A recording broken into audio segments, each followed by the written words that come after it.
Next up is Alyssa Stoller. She is a member of the Whale-Wise Research Group and recently completed her Master of Science at the University of Edinburgh, where she focused on whale-based citizens science in Iceland.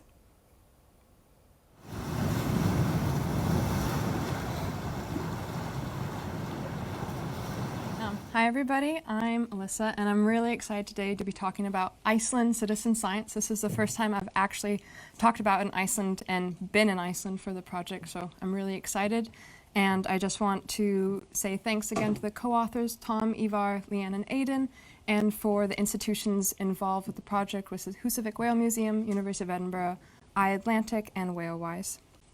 So to get started, I want to give a quick definition of citizen science, and then on the next slide, say why I kind of have a problem with it.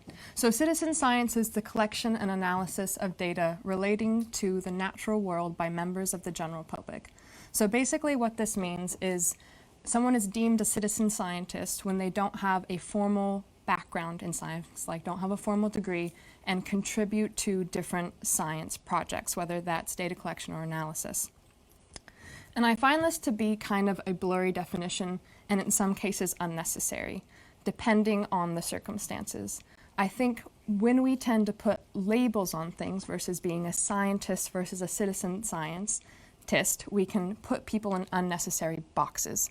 For example, it might be really, really important, for example, if I'm going to have heart surgery, for a heart surgeon to give me the surgery. I wouldn't want just anyone giving me heart surgery. But when it comes to certain scientific projects and analysis, it is based a lot of the time on personal observation. For example, in Iceland, if you have a scientist coming for 5 years in a row, 2 months in the summer, and they're analyzing distribution of whales around Iceland, and then you have a fisherman or fisherwoman, who's been on the water for the last 20 years, nearly year-round, I might tend to look at what the fisher has seen rather than the researcher who's been there for a limited amount of time. And that's what I mean in terms of how we collect data in the future. So why citizen science? Well, I just went over some reasons before, but it can lead to an increased understanding and knowledge. We can have long-term research projects because the people who are involved in them usually live in that local area. Scientists can tend to come into an area that they not normally live in and then leave. And not only are they long-term, but they can happen year-round.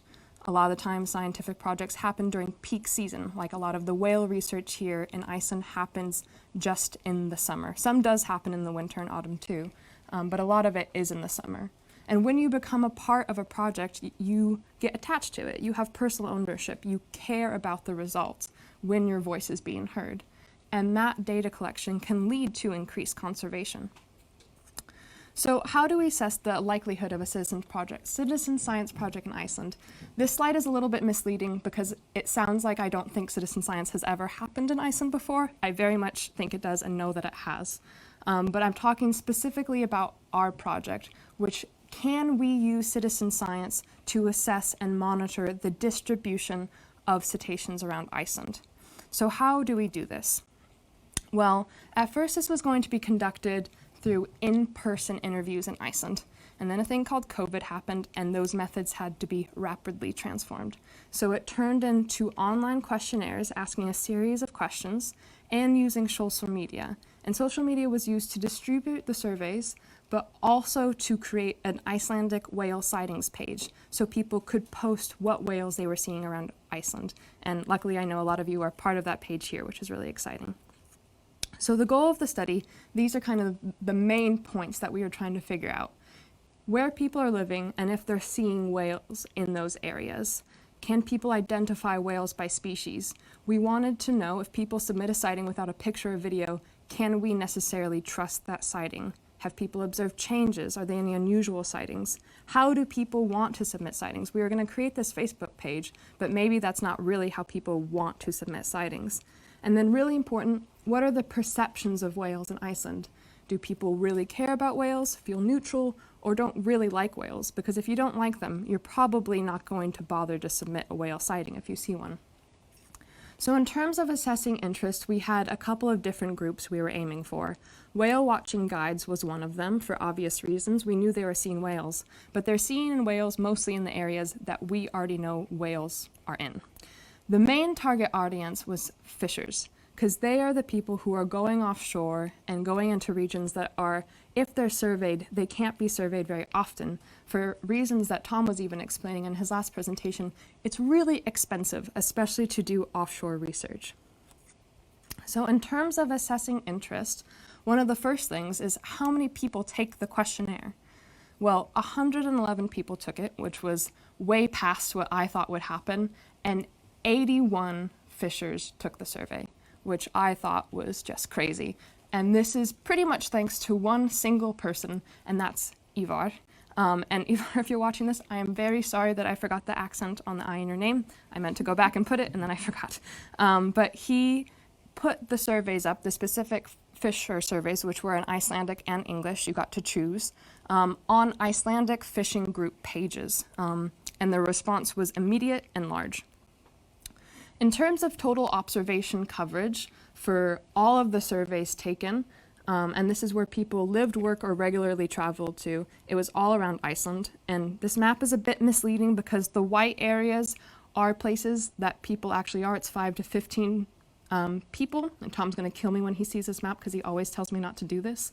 But you can see that there's survey all around Iceland and even in offshore waters. In terms of the percent of fishers who saw whales in each area, they saw whales everywhere, which is a very good thing. Hotspots in the west and north, and interestingly in the southeast. So in terms of the number of residents who observe whales in each area, I couldn't make percentages for this because most people put locations that they saw whales that they didn't necessarily live, work, or regularly travel to.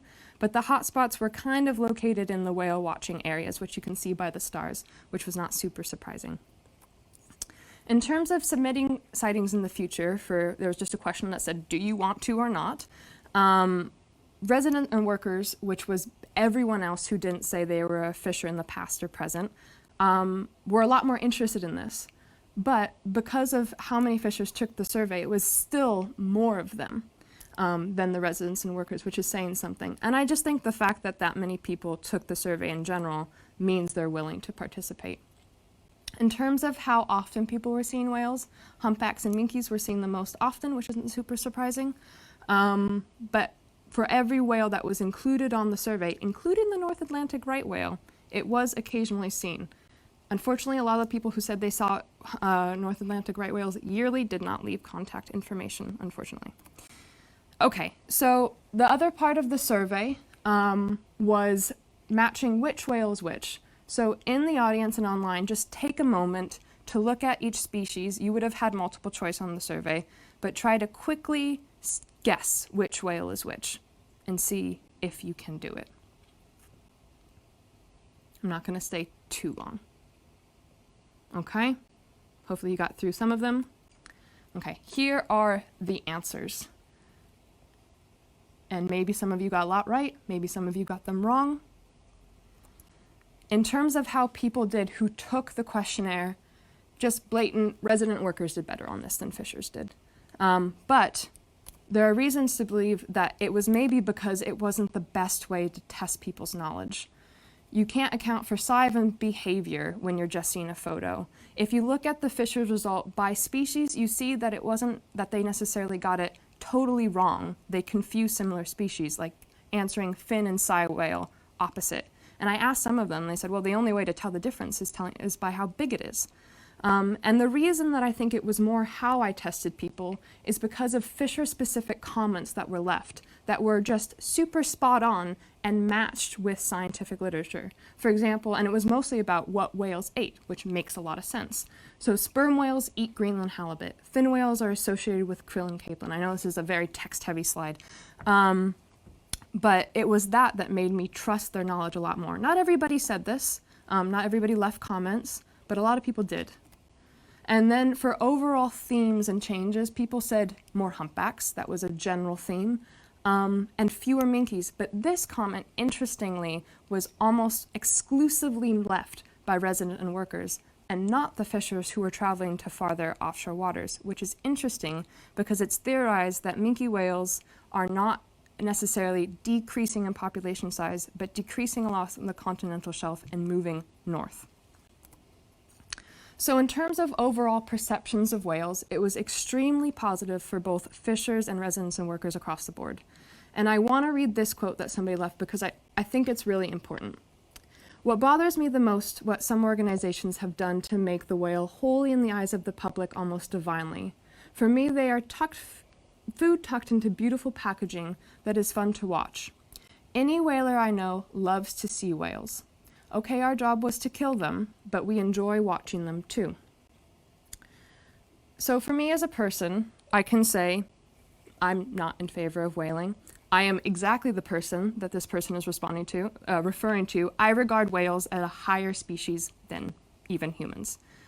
But it would be very wrong of me to come in here as someone, especially someone from the US, where we do mass farming and treat animals very, very poorly, and say what you're doing is wrong and refuse to even have a conversation.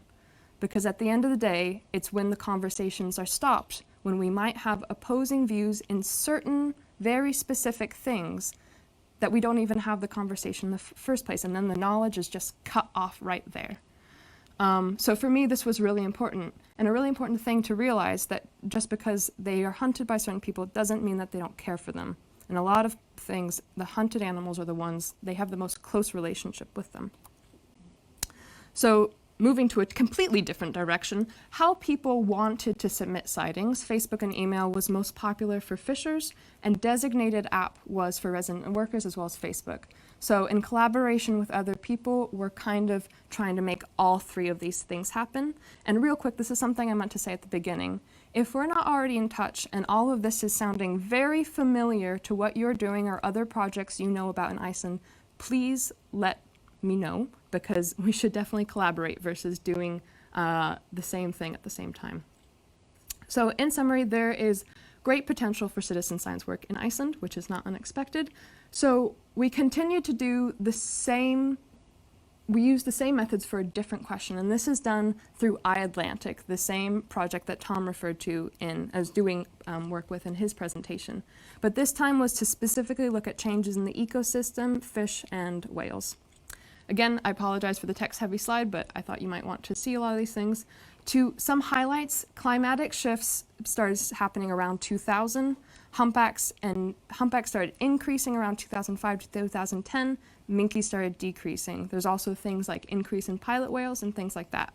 I should say now, and it might seem obvious by the number of individuals who submitted answers, a lot less people took this survey than the first one. I'm not sure why. I have some theories, but I'm happy to talk about in questions if people are interested. But one thing that I found really interesting that stood out to me was the possible importance of mackerel. This flow chart was created through different answers. I didn't make these links, other people did, but I did fit them together. So weather patterns, and this is exclusively according to people's answers, not my personal opinions or scientific literature, weather patterns started shifting around 2000, 2005. There was an increase in mackerel starting around 2006 to 2010. According to some answers, they're competing for prey with blue whiting. Blue whiting moved out. Mackerel's also eating the sand eel, which minke whales eat coastally. This caused the minke whales numbers to decrease because they didn't have enough food. Also, pilot whales started increasing, who were feeding on the mackerel, according to the questionnaires. Interestingly, last year, I believe, Judith, if you're watching this, please correct me, there wasn't much mackerel in the west last year, and there was a sudden influx of sand eel, and then they saw a bunch of minkies. Going back to the weather patterns, it may have caused capelin to move north, which caused the minke whales to follow it offshore. A specific comment by a fisher named Aover, who's been extremely helpful. He's the first time in 2020 that he found capelin in the stomach of Greenland halibut, which is also an indicator that it's moving farther north. So with all of this, there's been one thing that's been really important, and that has been the Icelandic Whale Sightings Group. If you're not a part of it, I really, really encourage you to join. As of right now, there's 672 members since last summer, which is really amazing. And there have been 802 sightings reported, predominantly by humpback whales, but still very, very cool. And it's been all around Iceland by a number of species. Tom, thank you for making this map for me last minute. I definitely did not make this beautiful map. And you can see they are in places just kind of everywhere. Maybe the east is a little bit light, but what's so important about this is we are suddenly getting coverage across Iceland where we didn't before and year round. And that's really, really important because we can then go in policy in the future. And even though this might be kind of haphazard recording, we still know that those species have been there. And most of the time people do submit photos and videos of what they are seeing. And it's just been a fantastic community getting to know everybody. And here are some people who have contributed along the way. Ava is one of them, and Christian. And there's a photo of Ivar, who's made everything happen. And Eover, one of the people who often sends videos of sperm whales just munching on Greenland halibut on his boat. And it's been just an awesome community to form. And just basically thank you to everyone who's contributed, and Husavik Whale Museum for helping along the way and hosting the event tonight, and the University of Iceland's Research Center for your support with everything along the way. And yeah, thank you.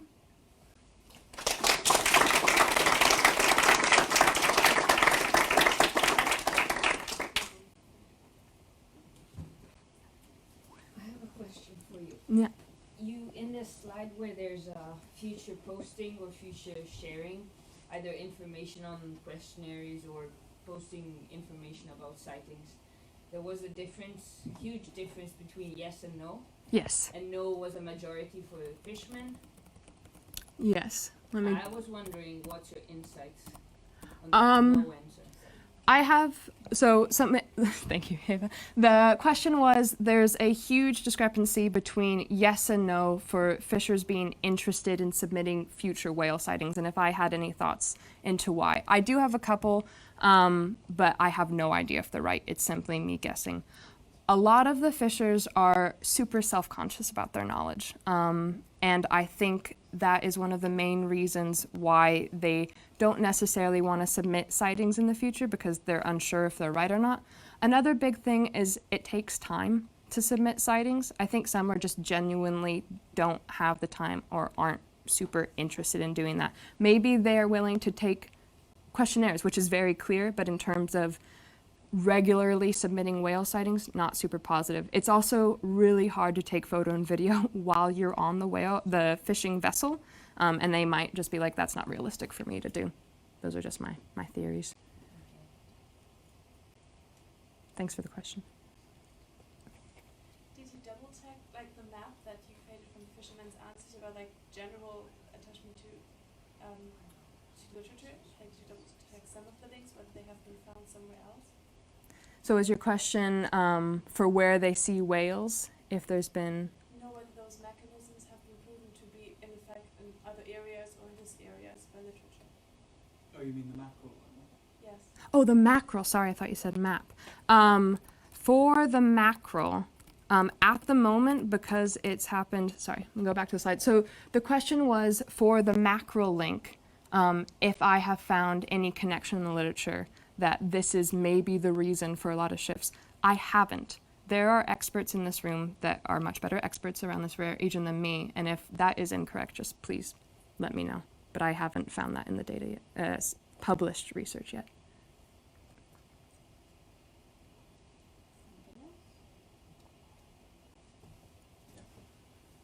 Yeah, maybe following up on that, do you think there is a value in citizen science that you can use it to, I don't know, validate, but at least kind of see how it correlates with scientific surveys and vice versa as a kind of validation process? Yeah, so the question was, do we think that citizen science can be used to kind of validate scientific research and vice versa? The answer is yes, that if we're able to publish, that's kind of what we would hope to do.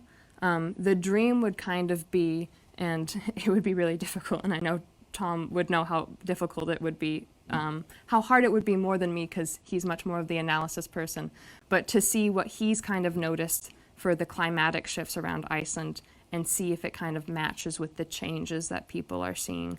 And in terms of just validating it for future citizen science work, yeah, I think it's really important to kind of show, look, this first study that we did matches pretty well. Maybe we can do more in the future that's pretty trustworthy. I was thinking more like if, for example, here in Husavik, we have people collecting data every day in a systematic manner. Could you match that with citizen science in the same location at the same time, and in that way see how they correlate? I see. So the question was, for example, if we were to do projects in specific areas, for example, if we were in Skjaldfandi and we have much more systematic research, like people going out boats and getting fluke IDs and different things like that, could we have citizen science happening, for instance, here and see if it's similar or the same? I think it would very much depend on the area and whether you need a boat. And if the citizen scientists could go out on the boat. And then that's where I also start to get the murky definition, because then if people are going out boats and then doing field work themselves, what makes it then citizen science anymore anyway? So if you have places that humpbacks are coming super, super close to shore, then I think it could possibly be replaced. I think it depends on the project, I guess, in short answer.